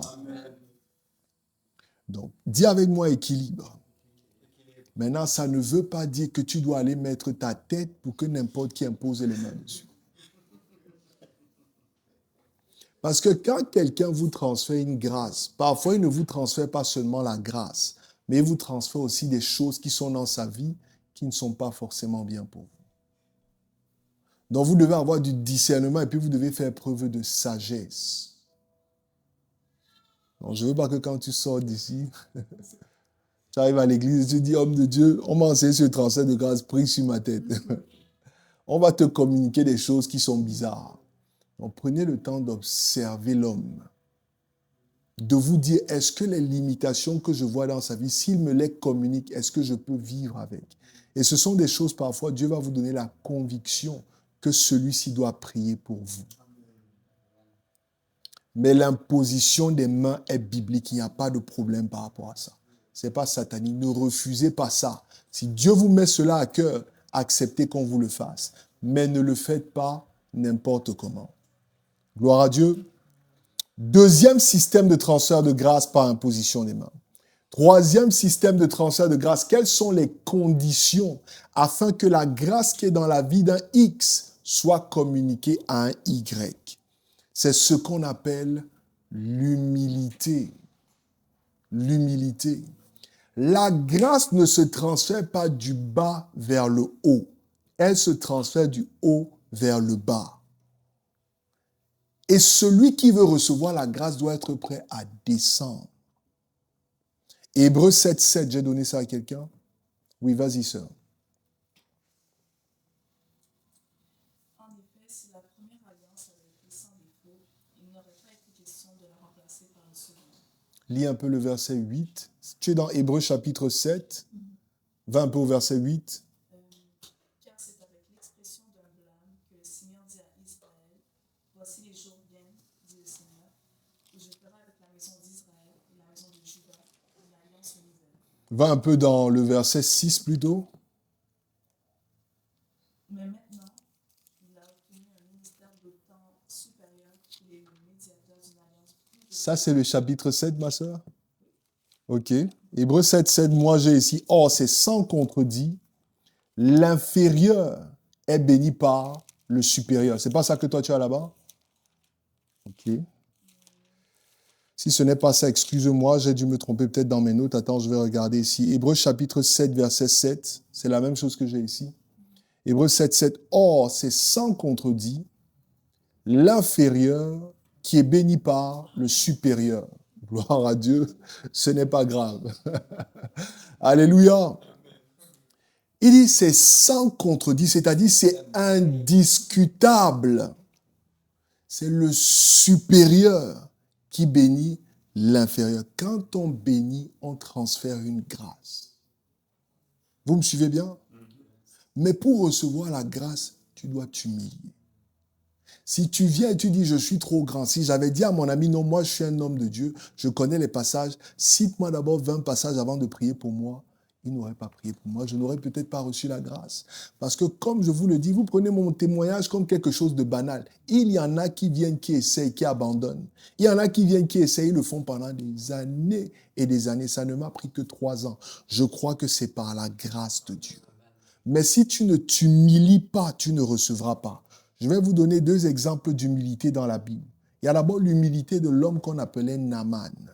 La Bible dit en 2 Rois chapitre 5 de 1 à 4. Elle parle d'un général syrien qu'on appelait Naaman. C'était un grand homme, un noble, un homme de stature, un dignitaire. Mais il avait la lèpre. Il était malade. Il avait un problème. Et la guérison de Naaman est venue par la bouche d'une servante qui était une esclave. S'il avait négligé la bouche de cette petite fille, il serait mort dans la honte et avec la lèpre. La révélation qui lui a permis d'aller se connecter au prophète pour recevoir la grâce de la guérison est venu au travers de la bouche d'une petite fille. Il y a des petites filles comme cette petite esclave qui sont dans vos vies que vous négligez. Parce que vous regardez l'apparence. Parce que vous regardez peut-être le français qui n'est pas très sophistiqué. Vous regardez peut-être l'apparence qui n'est pas, voilà. Non. Comme avait dit, c'est Nathanaël qui avait dit, qu'est-ce qu'il y a de bon qui peut venir de Nazareth? Le salut est venu de Nazareth. Si vous étudiez un peu cette histoire dans le contexte, Nazareth était un endroit duquel venaient toujours des ratés. C'est de Nazareth que venait Samson. C'était un endroit, quand quelqu'un sort de là-bas, on sait que c'est un raté, il va échouer. Mais celui qui n'échoue jamais est sorti de là-bas. Elle me dit Amen, ça vous dépasse. Amen. Ne néglige pas ceux qui sont autour de toi. Ne néglige pas les paroles des simples personnes qui sont autour de toi. Même nos enfants peuvent nous donner des paroles de grâce qui vont nous distinguer. Dieu se sert de n'importe qui. Ça faisait l'objet d'une de mes méditations ces derniers jours aussi dans notre programme de méditation quotidienne, que Dieu peut se servir d'un âne. Dieu peut se servir d'un corbeau. Dieu peut se servir de n'importe quoi quand il veut te parler. Parce que quand le Créateur veut te parler, la création se dispose pour parler, pour être sa bouche. Vous savez ça quand même? Si Dieu veut vous parler, il va faire parler. Le Seigneur Jésus-Christ entre à Jérusalem. Il y a un monsieur qui lui dit, demande à tes disciples d'arrêter de faire du bruit. Il dit que même si mes disciples se taisent, il dit même les pierres vont me louer et m'adorer. Les pierres que vous voyez inanimées dans le monde spirituel sont bien animées même. Ne néglige pas les gens qui sont à côté de toi. Premier exemple d'humilité, c'est l'humilité de Naaman. Le deuxième exemple que je ne peux ne pas vous donner, c'est l'humilité du Seigneur Jésus-Christ face à Jean le Baptiste. Matthieu chapitre 3, verset 15, la Bible dit, Jésus répondit à Jean.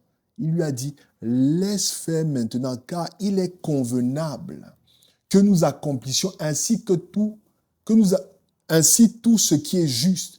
Et Jean ne lui résista plus. Il arrive, il dit à Jean, son cousin, il lui demande de le baptiser. Et Jean lui dit, je ne suis même pas digne de délier tes souliers. Comment? Il dit, c'est toi qui devrais me baptiser. Mais Jésus-Christ avait compris une chose. Je vais vous donner un mystère qui est dans les Saintes Écritures. Jésus-Christ faisait partie de la tribu de Juda. Et lorsque Jacob devait partir, si vous allez lire dans Genèse 49, Genèse 50, il appelle ses fils et il commence à les bénir. Et il dit à Judas, le sceptre ne s'éloignera pas de ta maison. Le sceptre, c'est la royauté. Dis avec moi la royauté. Donc Jésus-Christ, quand il naît au travers de Marie et il est adopté par Joseph, il naît dans la tribu de Juda. C'est ça qu'on l'appelle le lion de la tribu de... Je vous ai dit la dernière fois que le lion, c'est la royauté. Il a reçu la grâce royale de par sa naissance dans la tribu de Juda. Mais Hébreu nous révèle que Jésus-Christ est venu inaugurer un nouvel ordre qu'on appelle l'ordre de Melchisédek. C'est l'ordre des rois et des prêtres. À ce moment où il vient se faire baptiser, il est encore roi, il n'est pas déjà prêtre. Pour recevoir la prêtrise ou le sacerdoce, il fallait qu'il se fasse baptiser par le dernier prêtre de l'ordre de Lévite, qu'on appelle Jean. Lorsque Jean le baptise, il reçoit le sacerdoce. Et si vous étudiez cela, c'est plus dans des textes rabbiniques chez les Hébreux, la prêtrise se transférait au travers du baptême. Et quand un prêtre passait le sacerdoce à son fils, il déclarait quand le fils sortait, « Celui-ci est mon fils bien-aimé ». Donc quand Jean finit de le baptiser et le Père parle, la grâce que le Père avait donnée à Aaron dans l'Ancien Testament est transférée sur la vie de Jésus. À ce moment, il devient roi et il devient prêtre. C'est là qu'il inaugure l'ordre de Melchisédek. C'est pour cela qu'il a dit, faisons ce qui est convenable. Si Jésus ne s'était pas humilié, il n'aurait pas reçu cette grâce-là. Mais il a reconnu que ça va venir, même si ce n'est pas plus petit que lui. Il y a des grâces que vous pouvez recevoir, même pas plus petit que vous. Plus petit en âge, plus petit en rang, plus petit en statut spirituellement. You name it, n'importe quelle dimension que tu veux nommer. Il y a des grâces que vous ne pouvez recevoir que par ce genre de personnes-là. Et quand vous arrivez face à ces personnes, comme a dit le Seigneur Jésus-Christ à Jean, vous devez être capable de leur dire, laisse faire ce qui est convenable. Donc, il y a eu le transfert de la grâce sacerdotale, parce que Jean était le fils de Zacharie, n'est-ce pas? Zacharie était le grand prêtre, Zacharie était un sacrificateur. Donc, Jean avait la grâce sacerdotale. Il l'a transférée à Jésus. Jean n'avait pas d'enfant, il n'a pas passé ça à un de ses fils. J'espère que vous savez ça, n'est-ce pas? On lui a coupé la tête. Sa grâce est partie. Jésus-Christ a pris ça. Ça commence à faire du sens? Voilà. Donc, il y a eu transfert de la grâce sacerdotale, mais il y a également eu transfert de crédibilité et de notoriété. Parce qu'à l'époque où Jésus-Christ vient pour se faire baptiser par Jean, Jean était ce qu'on appelle un prophète majeur. Les gens le respectaient. Quand vous lisez la Bible dit que Hérode même l'appréciait. Il avait peur de le tuer de peur que le peuple ne se révolte. Il était crédible. Sa voix et sa parole avaient du poids. Donc quand Jean pointe à Jésus, il dit « Celui-ci est l'agneau de Dieu ». Il lui transfère sa crédibilité. Il donne du poids à Jésus. Dès qu'il a dit ça, tout ce que Jésus-Christ fait, les gens commencent à prêter attention à cela. Avant ce moment, personne ne connaît Jésus. Pourtant, il est le Fils de Dieu depuis. Mais tout le monde le connaît. Pourquoi? Parce que Jean a dit c'est lui, c'est lui. Celui que je vous annonce depuis, celui pour lequel je suis en train de vous baptiser, c'est lui ici. À ce moment, il a reçu la notoriété et la crédibilité que Christ avait est venue de la bouche de Jean. Je suis en train de vouloir vous montrer qu'il y a des choses que vous pouvez recevoir de plus petits que vous. La doctrine des transferts de grâce. Ne méprisez pas ceux qui sont à côté de vous. Alléluia, amen. Même celui qui ne va pas à l'église avec toi, peut-être qu'il ne sait pas prier. Moi, parfois le Seigneur me fait cette grâce. Je peux parler avec des personnes avec qui je parle tout le temps. Le jour où elle parle par l'Esprit de Dieu, je détecte que ce qu'elle vient de dire, elle n'a pas dit ça simplement. Je crois que c'est à toi que je disais dernièrement, je devais prendre le bus, je ne sais pas où je devais aller. Et il y a un mec qui s'assoit au quartier là et tout, et qui m'interrompt ce jour-là, et puis commence à me dire un certain nombre de choses. Je ne vais pas vous dire ce qu'il m'a dit, mais le jour-là, il a parlé d'une manière différente. Et j'ai compris qu'il s'est connecté à une fréquence supérieure. Il a commencé à dire des choses qui concernent ma destinée et ma vie que personne ne peut lui avoir dit. Alléluia, amen. Quatrième méthode, quatrième système de transfert de grâce. Comment est-ce que vous pouvez recevoir la grâce qui est dans la vie d'une personne? Est-ce que quelqu'un a préparé Matthieu chapitre 16, de 15 à 17? Je crois que je n'ai pas donné ça. Ok, c'est pas grave, je vais lire. La Bible dit, « Et vous, leur dit-il, qui dites-vous que je suis ?» C'est Jésus-Christ qui demande à ses disciples. Simon-Pierre répondit, « Tu es le Christ, le Fils du Dieu vivant. » Dis avec moi, Pierre avait discerné. Discerner veut dire quoi? Discerner, c'est la capacité de voir au-delà des apparences, tout simplement. C'est la capacité d'entendre. Comme a dit Jésus-Christ, il disait souvent que celui qui a des oreilles pour entendre ce que l'Esprit de Dieu dit. Ça veut dire qu'il entende au-delà de ce qu'il entend. Qu'il entende ce que l'Esprit est en train de révéler.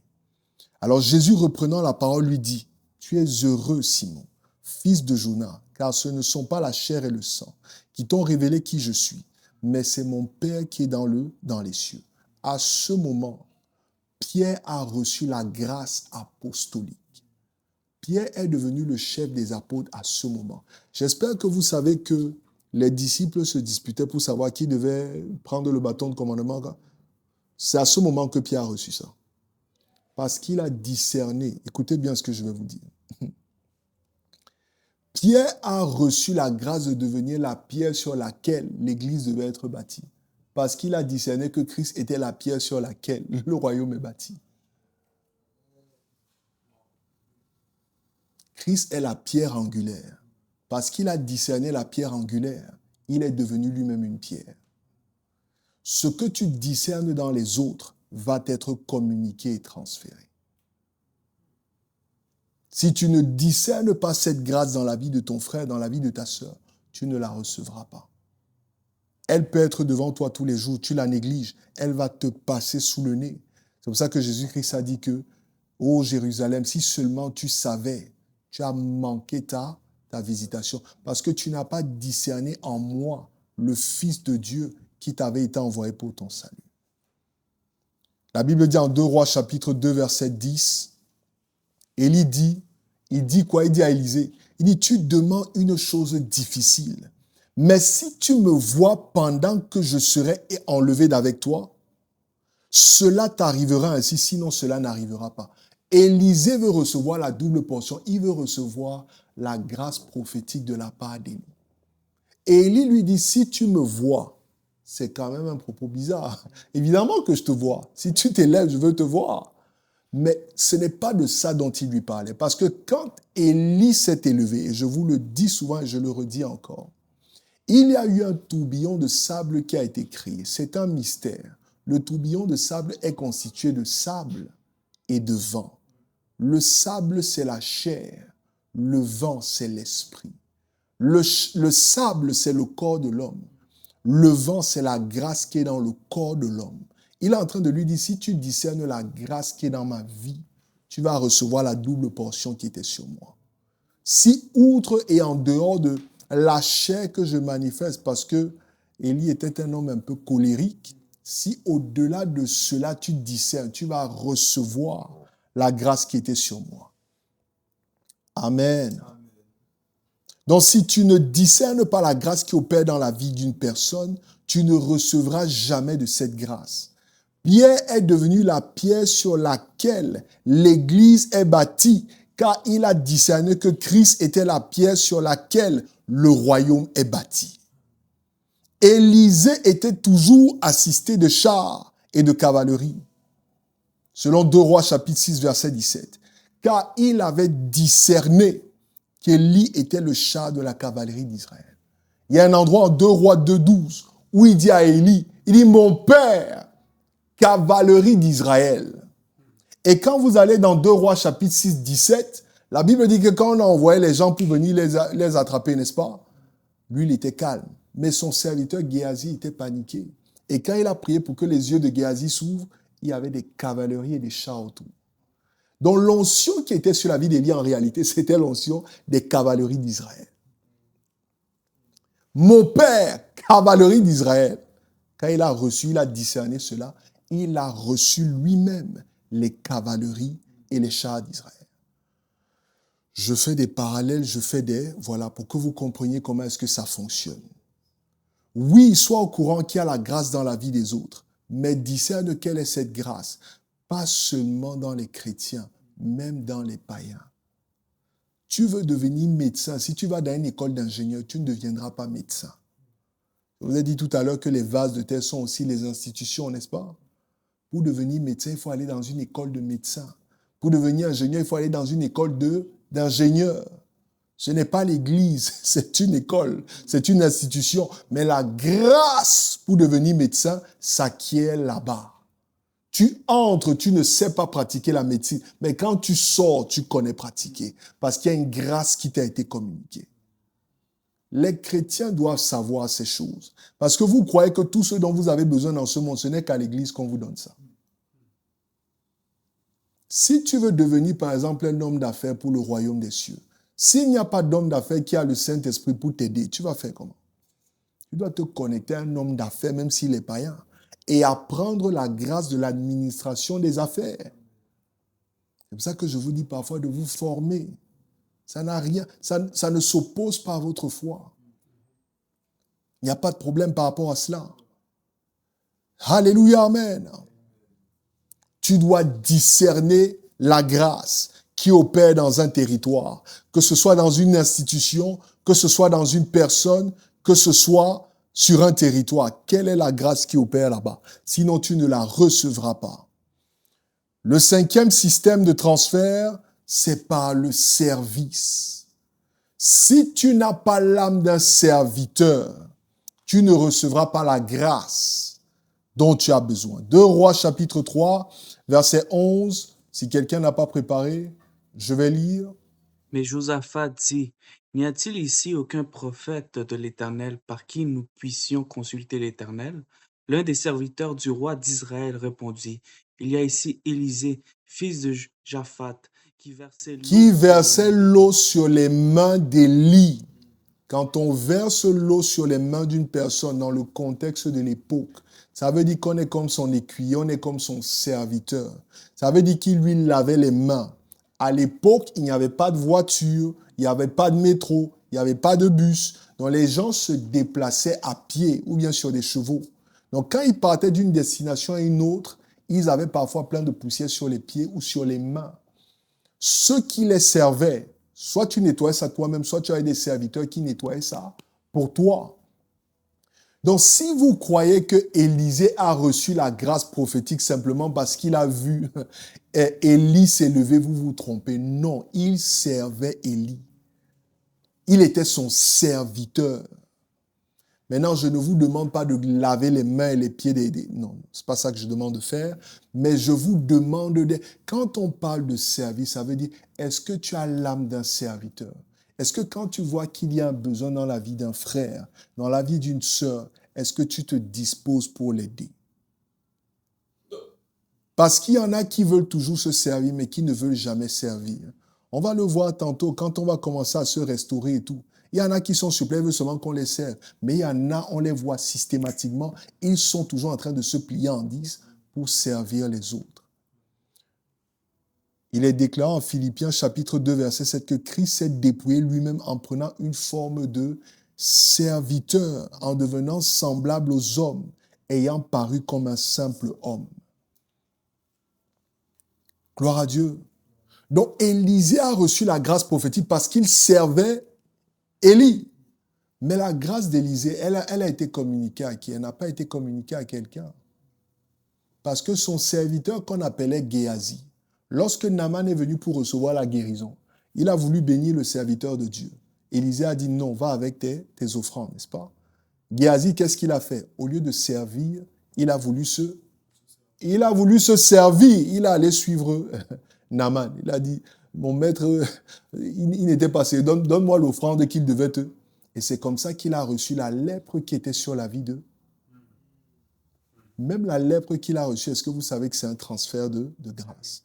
Parce que les grâces ne sont pas seulement positives. Les grâces, ce sont les esprits. Ça peut aussi être une malédiction. Ça vient de me revenir à l'esprit. Quand, par exemple, Abraham se ramène dans la maison, je crois que c'était la maison de Pharaon, avec sa femme. Et Pharaon prend son épouse. La Bible dit que toute la maison a été frappée de stérilité. Parce qu'elle était stérile. Et comme ils ont pris l'interdit, ce qui était sur elle a été communiqué à toute la nation. Et dès qu'ils ont libéré la femme, Abraham a prié pour eux, le problème de stérilité s'est arrêté.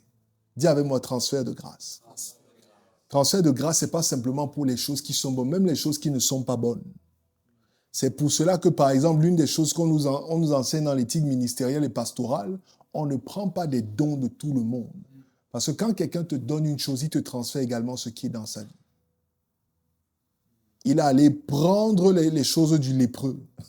L'argent du lépreux a apporté la lèpre chez lui. Le lépreux était aguerri, mais la lèpre était toujours sur son argent. Et c'est comme ça que Géasi est devenu lépreux et n'est pas devenu prophète. Sinon, Géasi était prédestiné à devenir prophète après Élisée, mais il n'est pas devenu prophète. Parce qu'au lieu de servir, il voulait se servir. Dis à ton voisin, tu dois servir.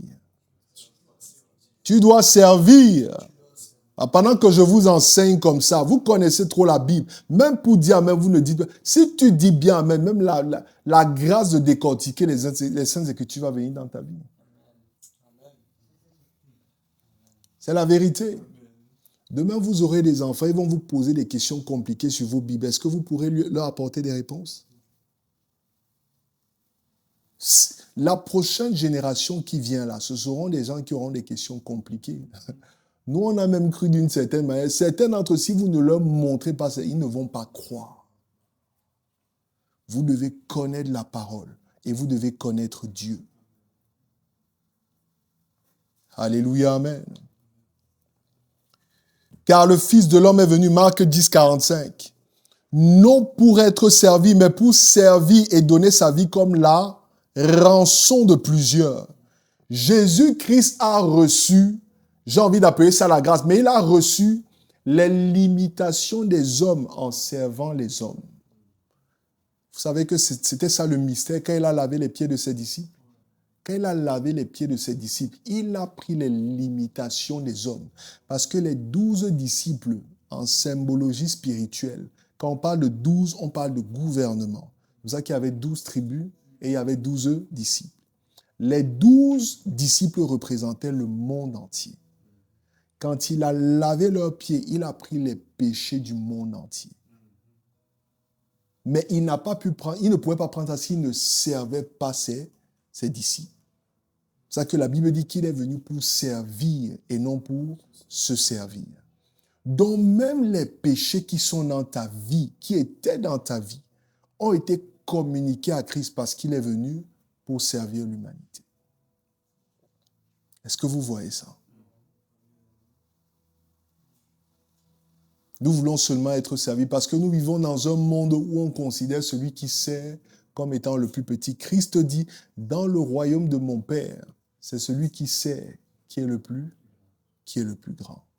Dis avec moi la grâce du service. La grâce du service.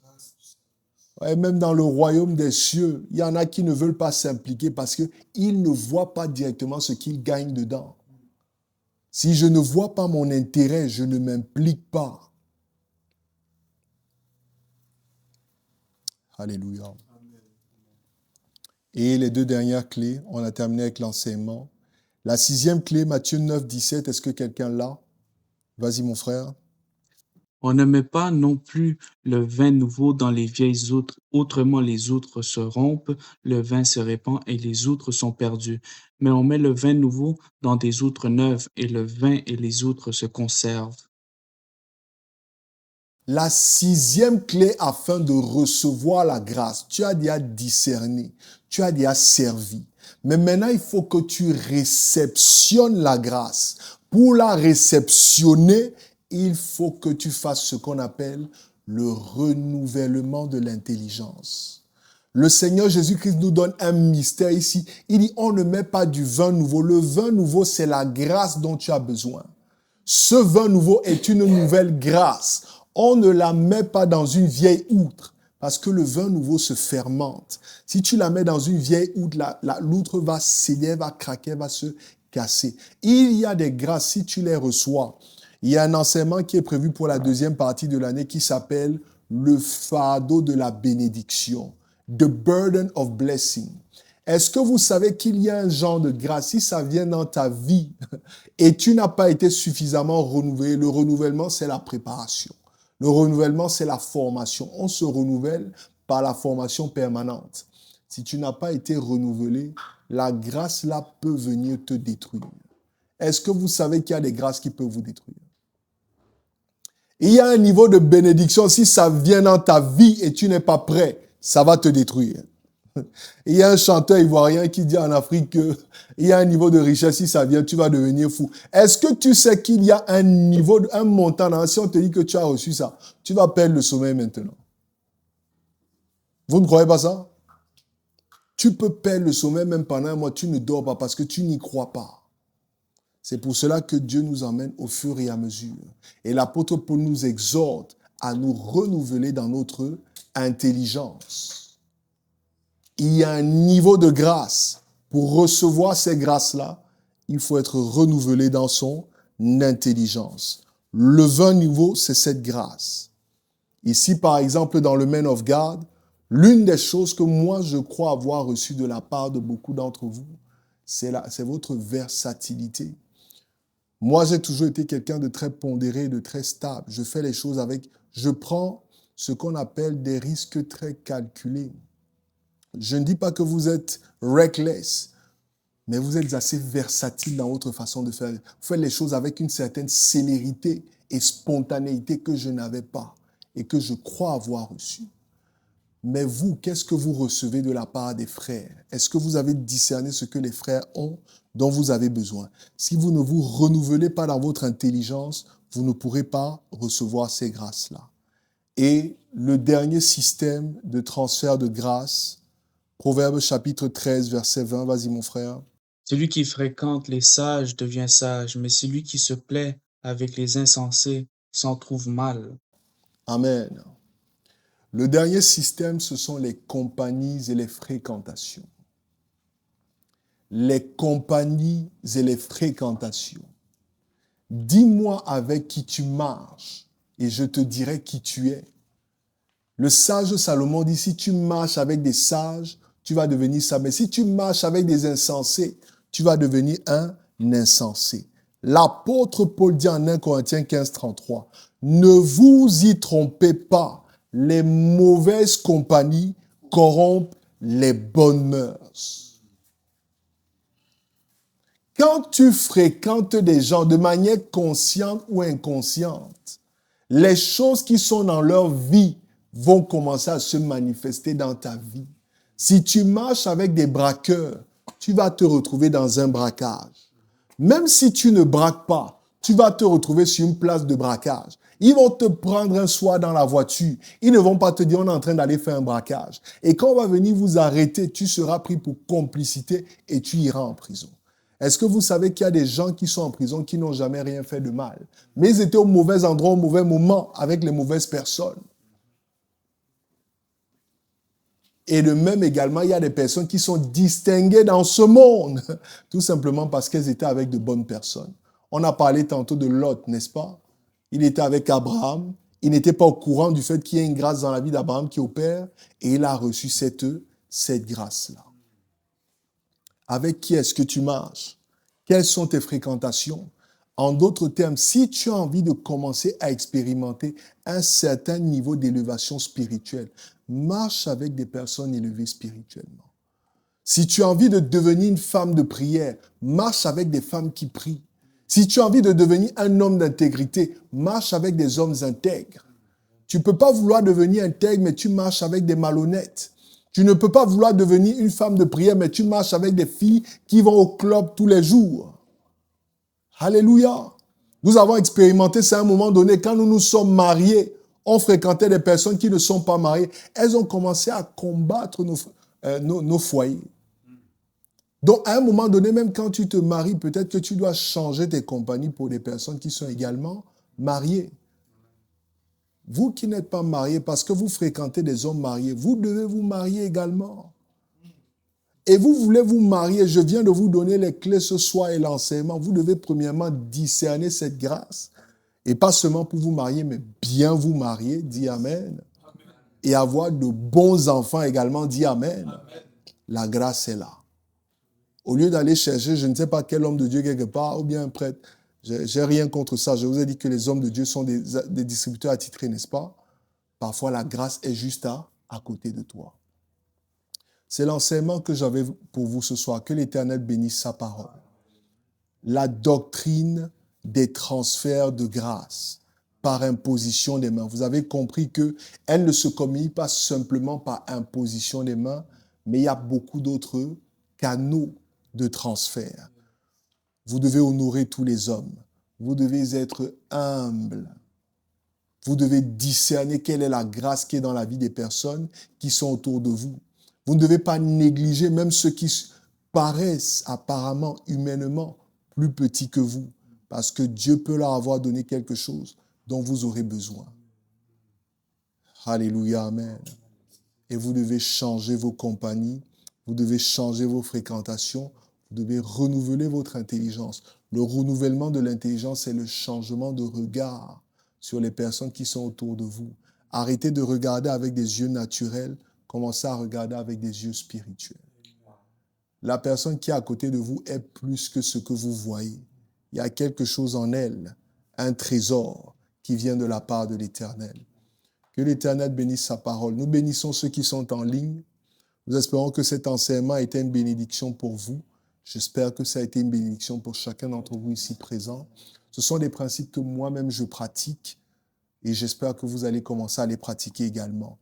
Plus que le fait de les avoir notés sur un bloc-notes ou bien dans un téléphone, je prie afin que ces clés et ces révélations soient notées sur les tablettes de vos cœurs. Alléluia, amen.